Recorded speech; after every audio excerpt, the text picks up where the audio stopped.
Well, thank you for joining us for your 5 News Plus Weekend Wrap. I'm Tiffany Lee, and we'll be going through the week's top headlines. And we're starting with the state prison escaped inmate manhunt. That's happening now for Grant Harden. Harden, a former Northwest Arkansas police chief, escaped the North Central unit in Calico Rock on Sunday. Court records show a corrections officer opened the gate for Harden as he apparently tried to mimic law enforcement, wearing a makeshift uniform.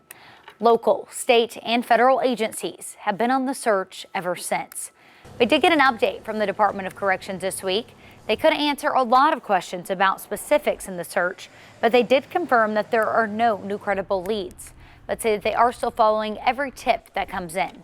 Multiple agencies, including state police, local sheriffs, the FBI, and U.S. Marshals, have been working around the clock using helicopters, drones, canine units, and ground teams, though recent severe weather has hindered those efforts.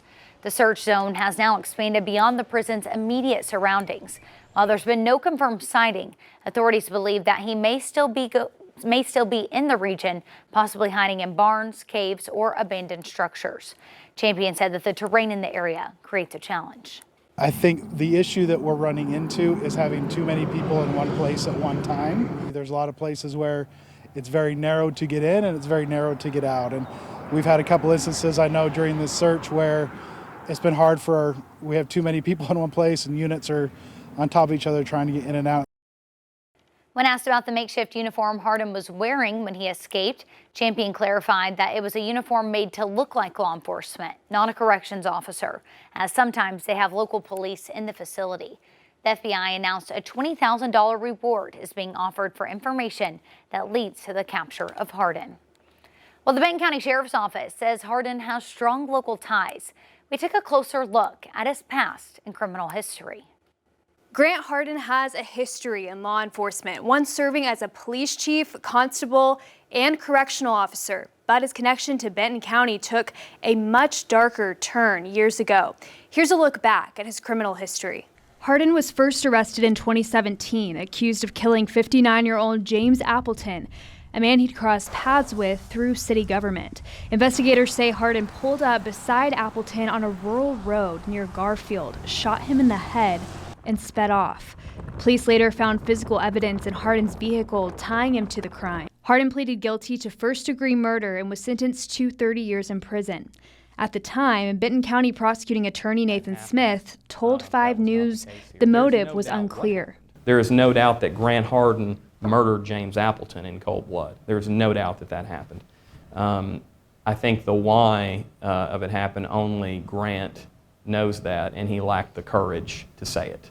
But 2 years later, while already serving time, Harden confessed to another crime, a cold case rape from 1997. The victim, a Rogers school teacher, was preparing her classroom when Harden attacked her at gunpoint, raping her in the bathroom and again in the classroom. At the time, investigators didn't know who the suspect was, but saved DNA samples and issued a John Doe warrant. When Harden was convicted for Appleton's murder, his DNA was entered into the system and matched. Best course for us to take on this was to obtain a warrant based on the suspect's DNA profile. They were running into a lot of problems prosecuting rape suspects after the state statute of limitations, so they started getting these John Doe DNA warrants to keep the case alive. Harden pleaded guilty to 2 counts of rape in 2019 and received a 50-year sentence on top of his existing prison term. According to Benton County records, Harden served 2 terms as constable for District 1 between 2009 and 2014. In January 2016, Harden was hired as police chief for Gateway. He resigned a few months later. He later worked as a correctional officer at the Northwest Arkansas Community Correction Center in Fayetteville. Morgan Wrigley, 5 News. Well, Harden is from Garfield and served as a police officer in Eureka Springs until he resigned in 1996, after he was told by Police Chief Earl Hyatt that he would be fired for lying on a police report. According to Benton County records, he served 2 terms as constable for District 1 for some time. He also worked as a correctional officer at the Northwest Arkansas Community Center in Fayetteville.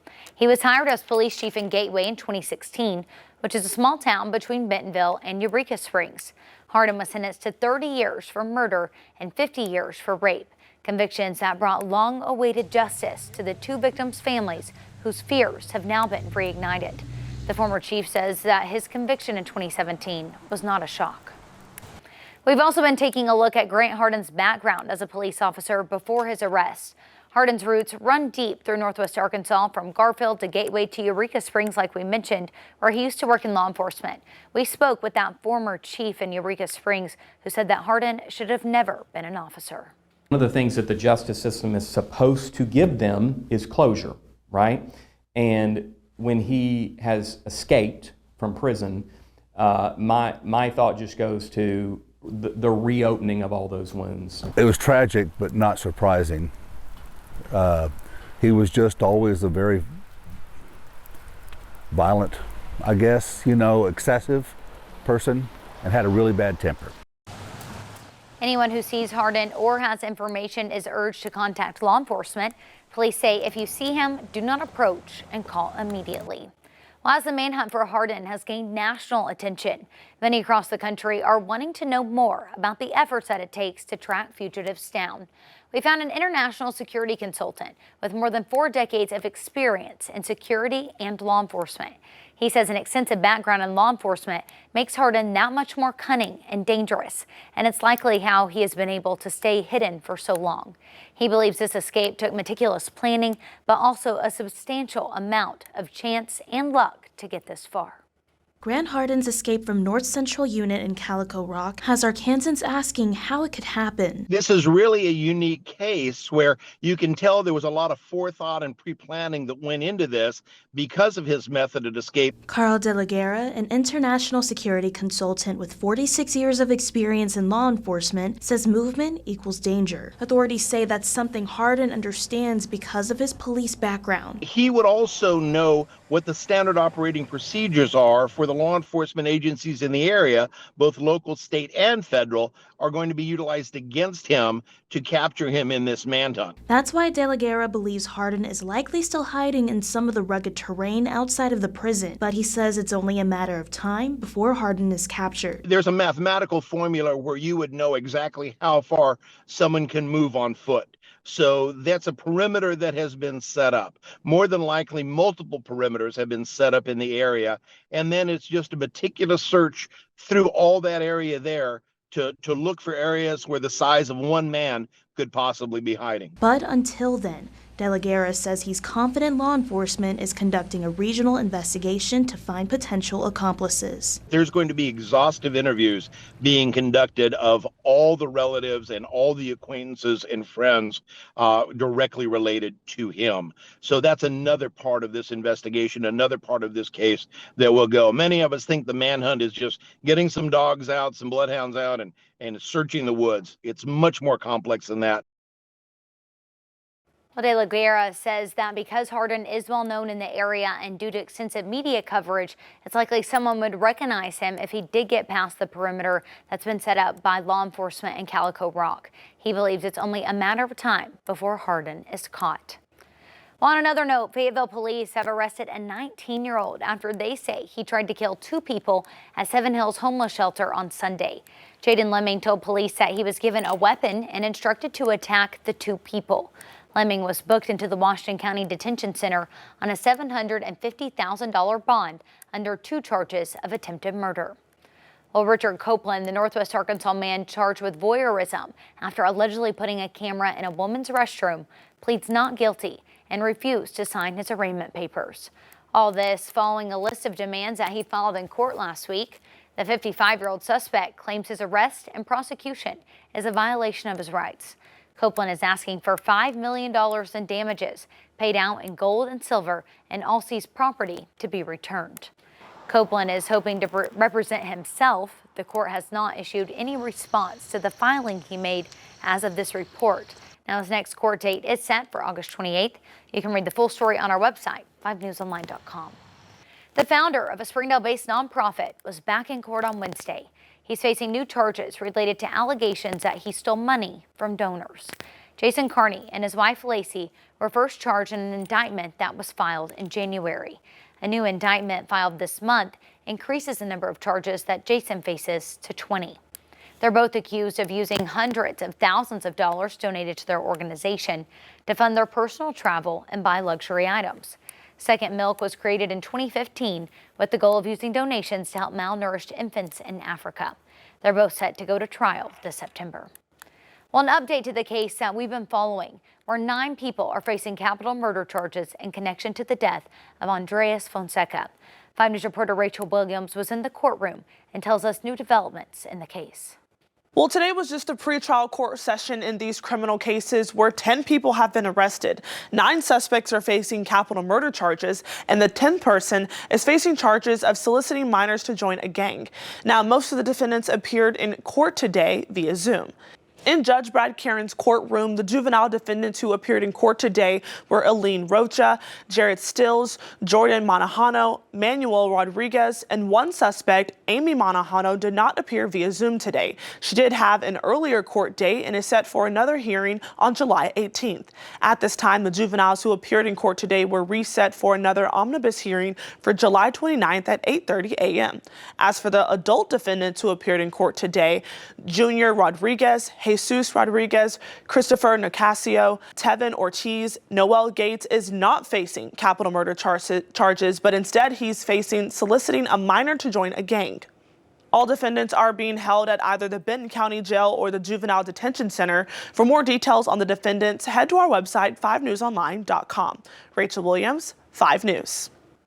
Also developing this week, the city of Johnson's fire chief and a Springdale firefighter have both turned themselves into law enforcement. We're learning that they're accused of embezzling thousands of dollars from the city of Johnson.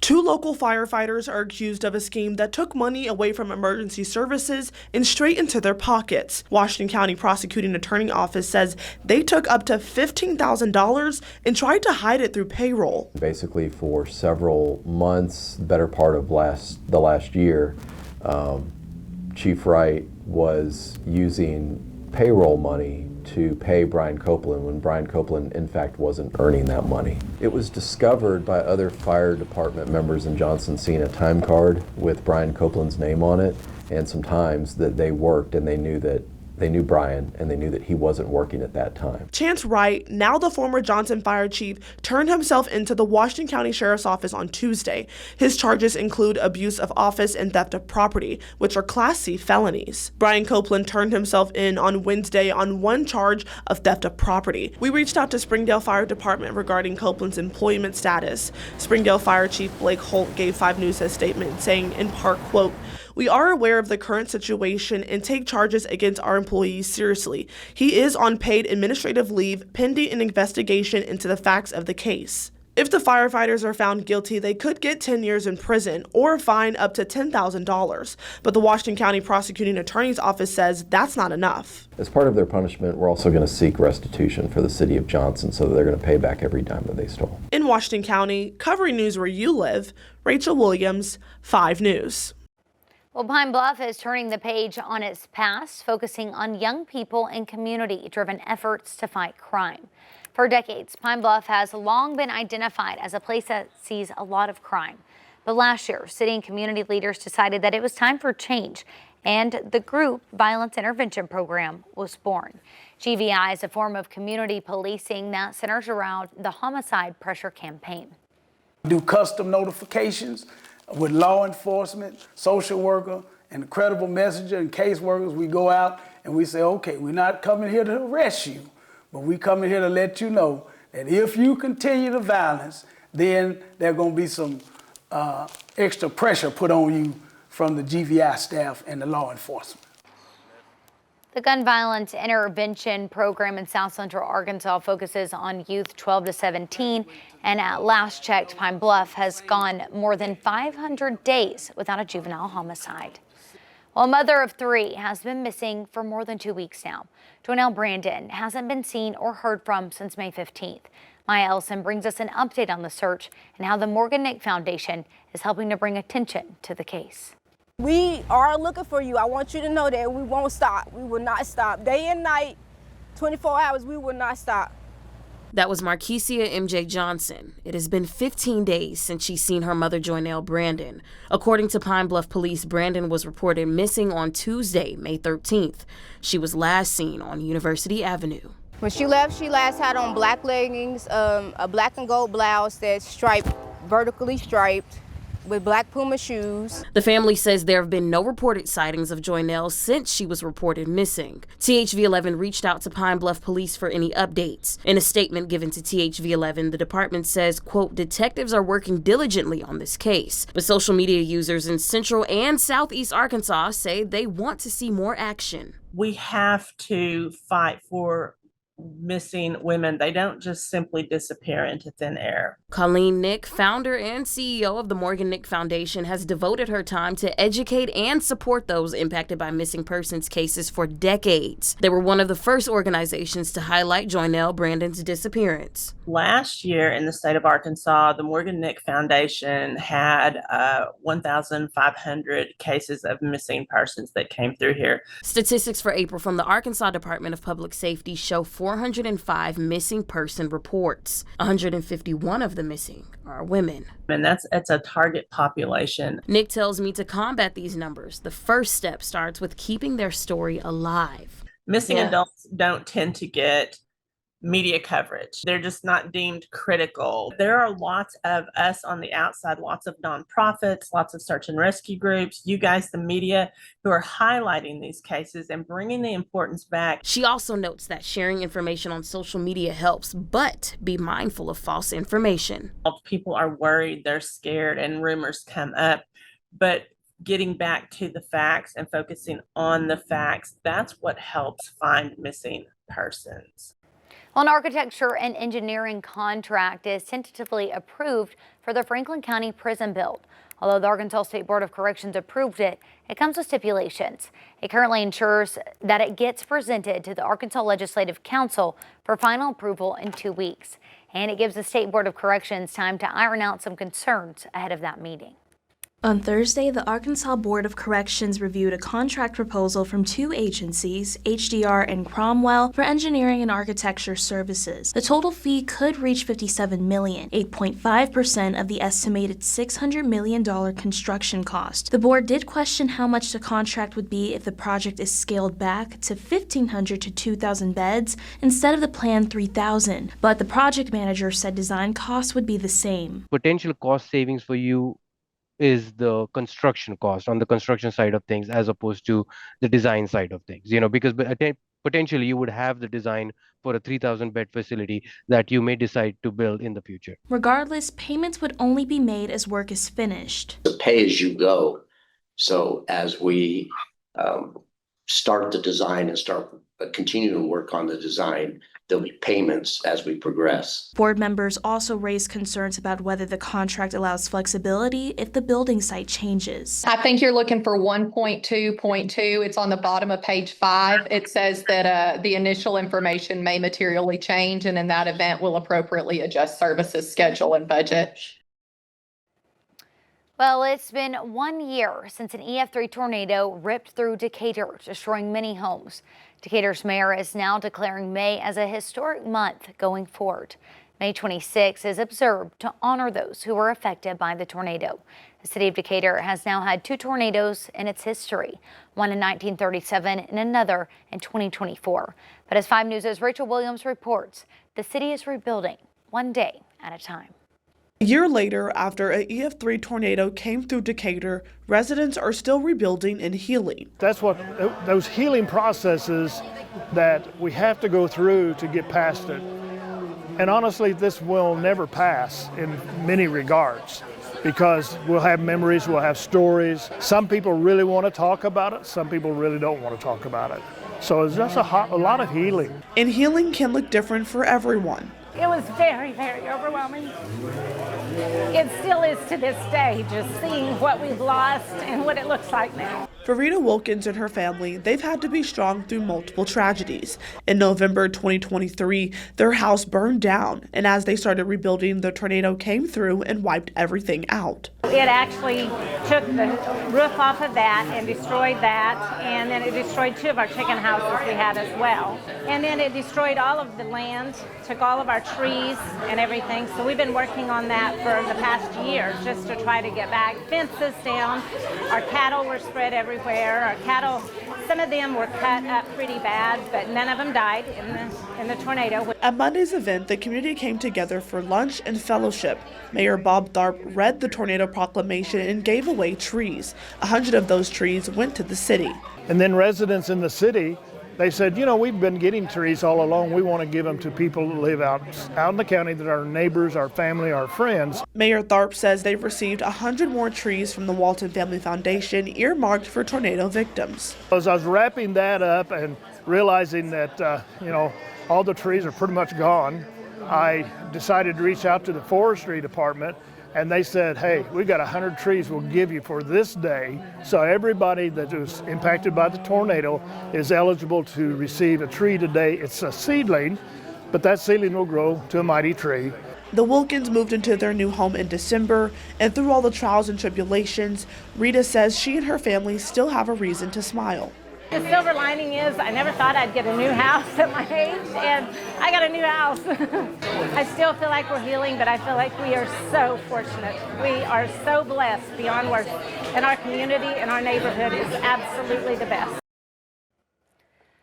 Well, the cities of Fort Smith and Arkoma, they sat down earlier this week to talk about a pending massive sewer rate hike from Fort Smith. Starting Sunday, Arkoma was supposed to see its sewer rates jump by 350%. Arkoma Mayor Joshua Johnson says that the town is still pushing for a fair contract, but some on the board insist that the rate hike is necessary to avoid subsidizing the smaller town.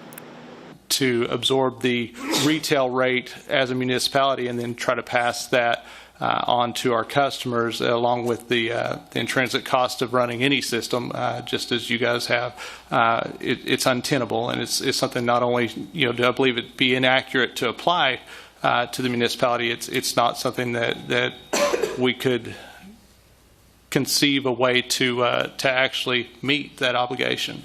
If we go towards a wholesale rate for somebody, we are going to have citizen after citizen after citizen asking for that rate to us.